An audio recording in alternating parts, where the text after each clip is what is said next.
What are the three things South Carolina's football team is going to have to do in order to have a successful season in 2024? We'll touch on them all on today's Locked On Gamecocks.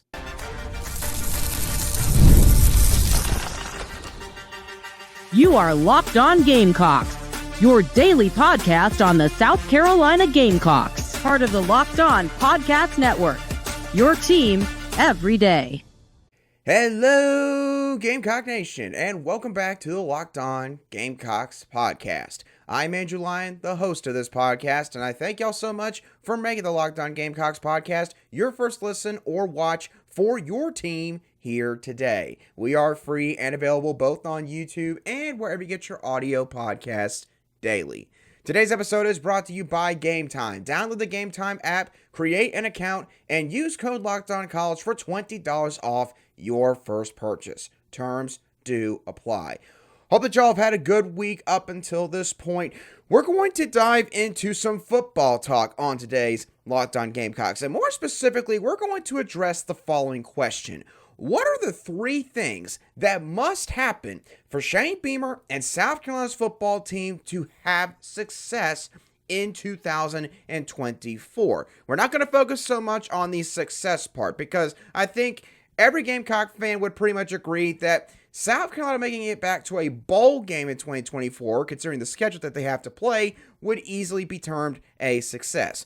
But as far as the three things that they have to accomplish in order to do just that, I think that you could split up between each of their individual units, offense, defense, and special teams. So let's start off with the thing that they must do on offense. And instead of they, we're going to say he has to do. And by he, I mean LaNorris Sellers.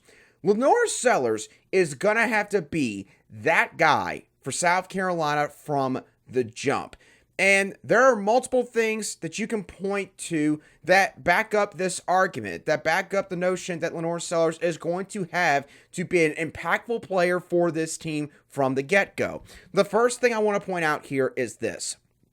South Carolina's road schedule, look, you could argue that there are probably plenty of other SEC teams that actually have a tougher road schedule than South Carolina here in 2024. But as far as where these road games actually fall for South Carolina, it makes the schedule a bit more daunting by itself. Kentucky, for example, South Carolina, that's their first road game of the season. That's going to take place in the second week of the season. The Gamecocks aren't going to have much time before they dive right on into SEC play. As a matter of fact, their game against Kentucky is the first conference game for the entire league in the 2024 season. Then you look at a game like Alabama. South Carolina is going to play that game right after they play Ole Miss. After the Alabama game, they have to play at Oklahoma. So two tough back-to-back road games.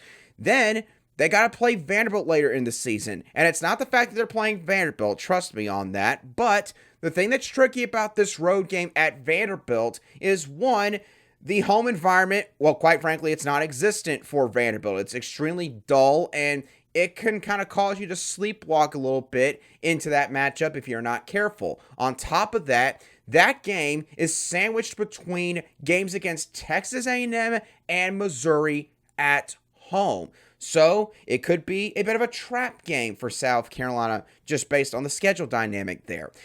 And then, of course, South Carolina plays the Clemson Tigers on the road to end the regular season.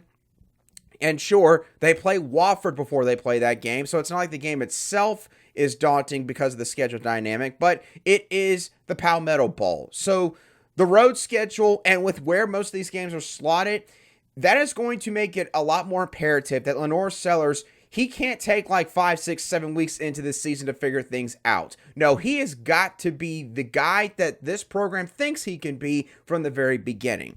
Now, another reason why I think LaNorris Sellers has to be that dude for the Gamecocks this season is the Gamecocks, we've talked about this plenty of times on the show, they lack clear downfield jump ball threats. There is not an Xavier Legette on this football team as of this current moment in time. I think that the Gamecocks' best chance to have a guy like that in their receiving corps this season is arguably Nevada transfer Dalvin Campbell. Not even a Nick Harbor, because Nick Harbor, he's been dealing with track and field for the last 5 or 6 months, and quite frankly, I think it's going to take him a little while to get back into the swing of things when he gets back onto the football field. And if the season plays out this way, if LaNorris Sellers does not have multiple wide receivers emerge as serious downfield threats, then it's going to limit LaNorris's margin for error when it comes to his passing accuracy. And out of all the great traits LaNorris Sellers does have that he's bringing from high school, obviously, the one thing that you can't point to when looking back at his senior season of high school football at South Florence 2 years ago, it's the fact that he had a completion percentage of, I want to say, around 60% or 58%, which in today's game is actually pretty doggone low. So if LaNorris Sellers is forced to be a lot more accurate instead of being able to just kind of put the ball up there and let his guys go make plays, that could make things more difficult for this offense as far as the passing attack is concerned. And then the last aspect is the offensive line. And again, I truly believe this offensive line unit is going to be better. They are going to improve. Quite frankly, I don't think they can get a whole lot worse than what they were in 2023.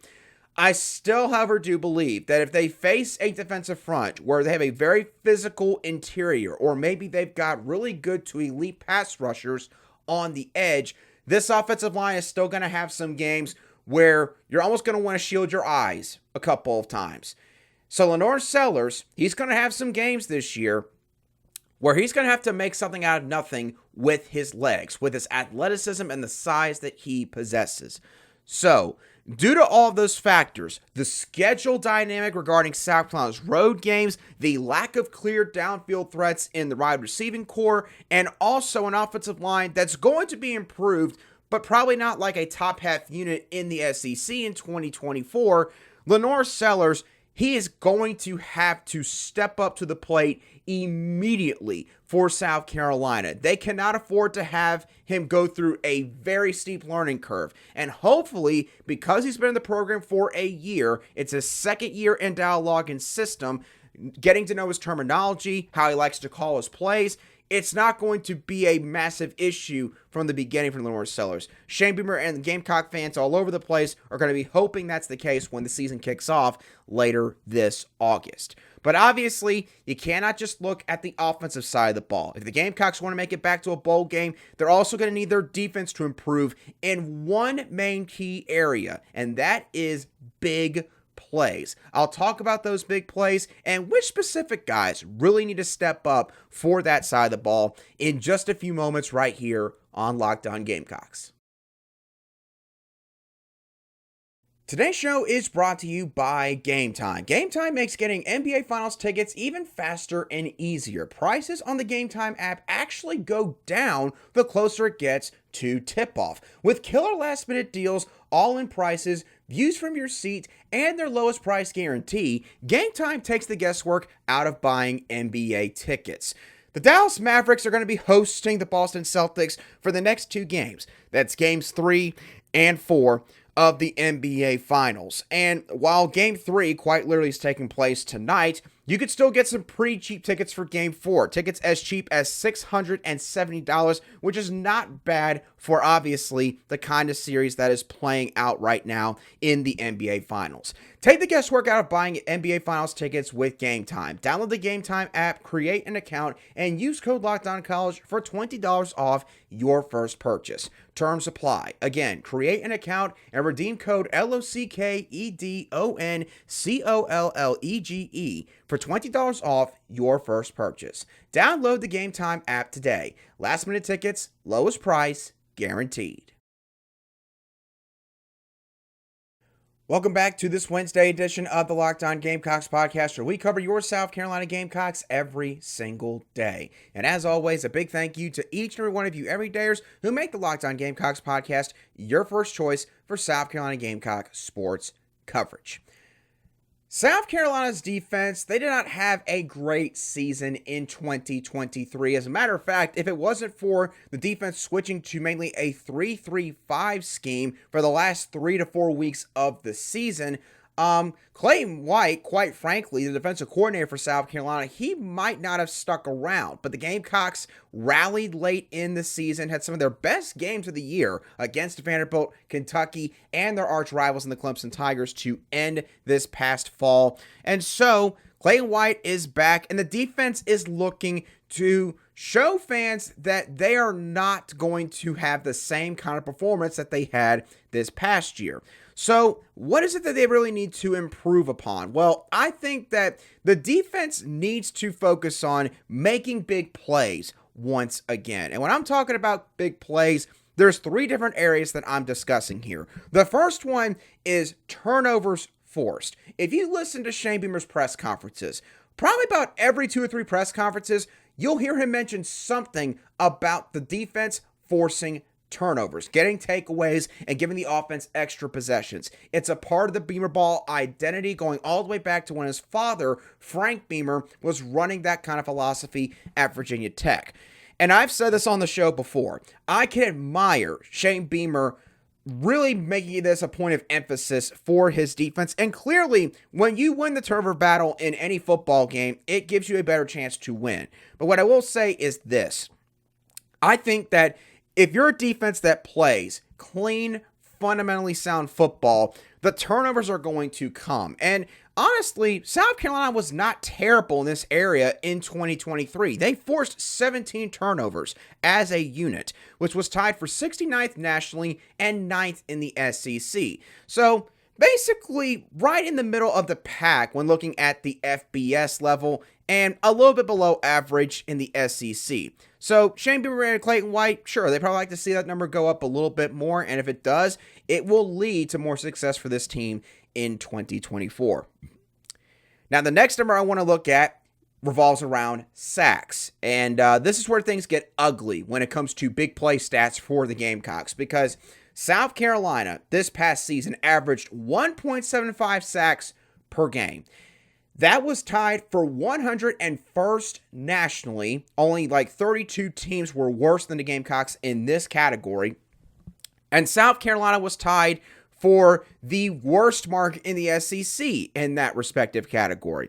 So, as far as sacks go, going into the season last year, we kind of had a feeling that this was going to be a problem, but we didn't necessarily probably think that they were going to be at the very bottom of the SEC in this regard. Now, South Carolina has added some firepower to the edge rusher spot to try and alleviate this issue in 2024.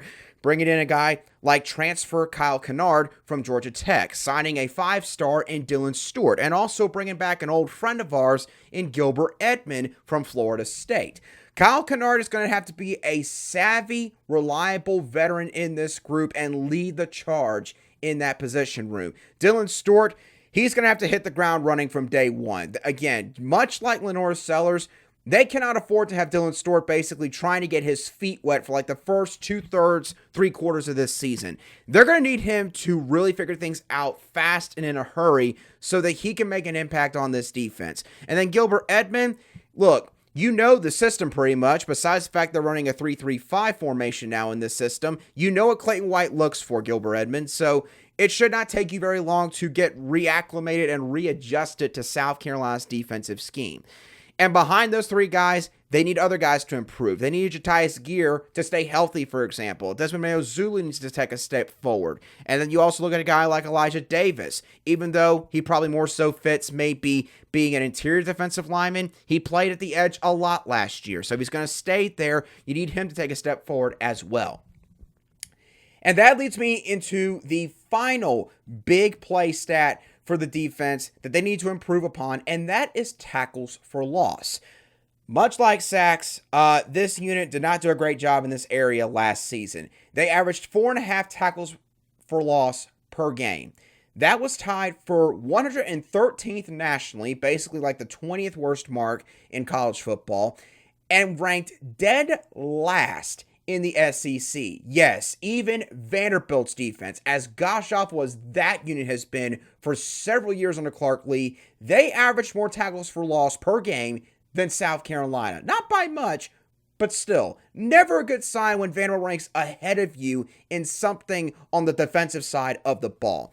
Now, the Gamecocks, again, much like I mentioned with the edge rusher position group, they have made some moves in the transfer portal to try and shore up this area, give themselves some increased depth, so that way, hopefully, they don't have to lean on certain guys as much as they did in 2023, which therefore can allow them to make more plays and rotate more often. But also, you need a guy like a Tonka Hemingway, who had a great 2022 campaign, but took a step back in 2023, dealt with some minor injury issues, I think, as well. But you need him to regain that 2022 form. You need Tonka Hemingway to be a game wrecker like he was at times 2 years ago.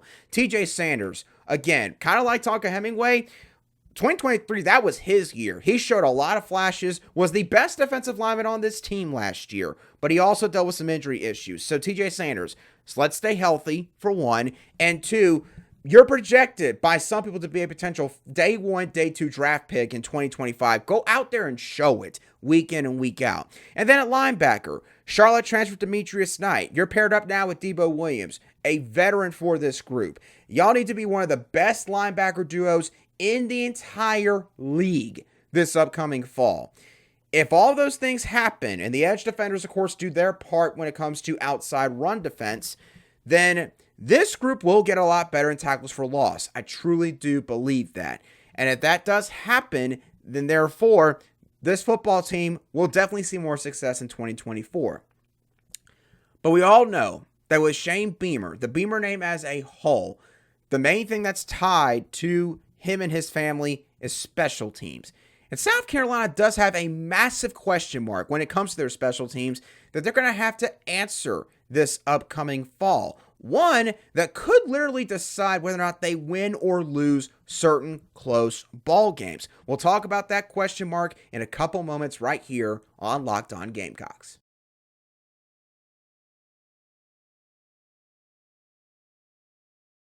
Welcome back to today's edition of the Locked On Gamecocks podcast, where we cover your team every single day in 30 minutes or less. All right, if South Carolina's going to get success, or see success, I should say, in 2024, LaNorris Sellers has to be that guy from day one at the quarterback position. The defense has to get back to making big plays, not just forcing turnovers, but also racking up sacks and tackles for loss. But on top of all of that, the Gamecocks are going to need a new place kicker to step up on special teams and pick up where Mitch Jeter left off, or at least close to it, because we have to be honest with ourselves. Mitch Jeter, with what he did the last 2 years, he's one of the best kickers in all of South Carolina football history. He connected on 23 of his 25 field goal attempts over the last 2 years. Good for a 92% conversion percentage.